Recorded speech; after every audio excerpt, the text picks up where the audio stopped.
அன்னைக்கு நீ வீட்டுக்கு போய் கேட்ட போது வீட்டை விட்டு வெளியில போன துரத்தி விடல, அது எல்லாமே உனக்கு மறந்து போச்சா? அடி பாவிங்களா, இந்த குடும்பம் சுக்குநூறா உடைஞ்சு போறதுல அப்படி என்னடி உங்களுக்கு சந்தோஷம்?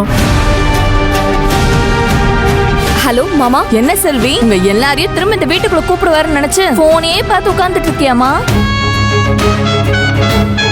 புது வசந்தம் நாளை பகல் 1:30 மணிக்கு உங்கள் சன் டிவியில்.